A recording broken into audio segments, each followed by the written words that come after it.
Méditation du 4 novembre. Qui est Jésus? Jésus, arrivé sur le territoire de Césarée de Philippe, posa cette question à ses disciples. Au dire des gens, qui suis-je, moi le Fils de l'homme? Matthieu 16, le verset 13. Au cours de ce siècle, trouver des solutions aux problèmes du monde devient de plus en plus urgent. L'explosion démographique menace de provoquer une famine globale. Le mépris manifesté envers la loi est sur le point de déboucher sur l'anarchie. Les haines se multiplient et nous conduisent toujours plus à la destruction. Les armes de destruction massive menacent d'extinction totale toute l'humanité. Le monde a besoin d'aide maintenant. Ce dont le monde a besoin en ces temps de danger est un leadership entièrement nouveau. Quelqu'un avec assez de pouvoir, de sagesse, de bonté, de sympathie et d'expression pour prendre le contrôle de l'humanité avant qu'elle ne s'autodétruise. Est-ce que cette personne existe? Il y a des siècles, à une autre époque, affligée par le besoin de menacer par les calamités, le prophète Jérémie écrivait « Parcourez les rues, regardez, informez-vous, cherchez sur les places, s'il s'y trouve un homme. » Jérémie 5, le verset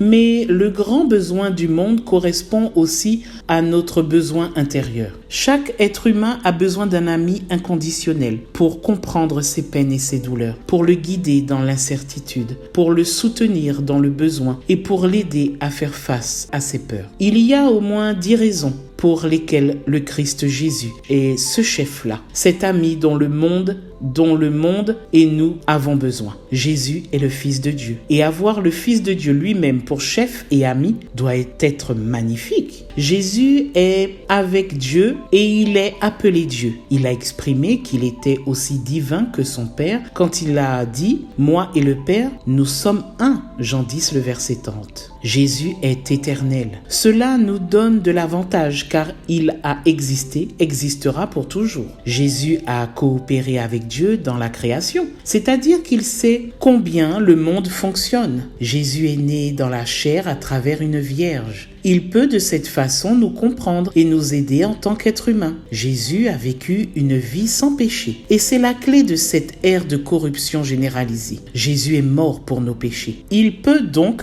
pardonner et nous aider à surmonter nos erreurs. Jésus est mort, mais ressuscité, et cela nous garantit la vie éternelle. Jésus est monté au ciel. Il est notre médiateur. Il est de notre côté. Jésus reviendra parce qu'il nous aime. Il peut être pour toujours avec nous. Il est le Sauveur qui ne te décevra jamais. Que Dieu soit avec toi en cette journée. Sois béni et à demain si Dieu veut.